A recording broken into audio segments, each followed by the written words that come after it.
ওপেনবক্স 120p এর আমরা আজকে দেখব হচ্ছে দুটো পোর্টের কার্যক্রম। একটি হচ্ছে এফএক্সএস আর একটি হচ্ছে এফএক্সও। এফএক্সএসে এই পোর্টটিতে আপনারা সহজে একটি সাধারণ ফোন টেলিফোন সেট লাগাতে পারবেন। এর জন্য আইপি ফোন দরকার নেই।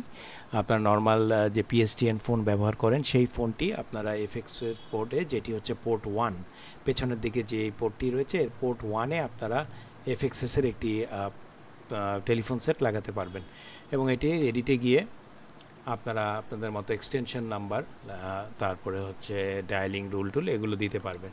আর যে ট্রাঙ্ক দেখতে পাচ্ছেন এফএক্সও, এই ট্রাঙ্কে হচ্ছে আপনাদের যদি এটা হচ্ছে পোর্ট 2 এর এবং এটাতে আপনাদের যদি পিএসটিএন লাইন থাকে সেক্ষেত্রে আপনারা এই পোর্ট 2-তে পিএসটিএন এর ট্রাঙ্কে লাইনটি দিতে পারেন। অর্থাৎ যদি আপনার টিএনটির যে লাইনটি আছে সেই লাইনটি আপনারা এই পিএক্সের ভিতরে দিতে চান, সেক্ষেত্রে আপনারা এই এফএক্সও পোর্ট 2 এইটাতে আপনারা সরাসরি টেলিফোনের লাইনটি দিয়ে দিবেন। আর এরপর আর কিছু করা লাগবে না, ডেসক্রিপশন চাইলে দিতে পারেন।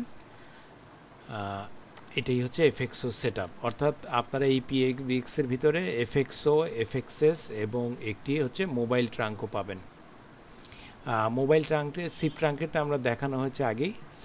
এখানে আপনারা সিপ ট্রাঙ্ক অ্যাড করবেন, হচ্ছে এইখানে আপনি ট্রাঙ্ক নেম দিবেন, যেই কোম্পানির আপনারা লাইন দিতে চান, আপনাদের সুবিধা মতো একটি ডেসক্রিপশন দিবেন, ট্রাঙ্ক স্ট্যাটাস এনাবেল এবং trunk type register, peer type account rank, আপনারা রেজিস্টার ট্রাঙ্ক দিবেন, সিপ অ্যাড্রেস, এখানে হচ্ছে আপনাদের সার্ভারের আইপিটি দিবেন, ইউডিপি ইউজার নেমে হচ্ছে নাম্বারটি, আইপি ফোন নাম্বারটি দিবেন, অথেন্টিকেশন নেমেও হচ্ছে আপনারা এই নাম্বারটি ব্যবহার করবেন এবং পাসওয়ার্ডে আপনার আইপিটিএসপি হতে যে পাসওয়ার্ডটি দেয় সেটি ব্যবহার করবেন।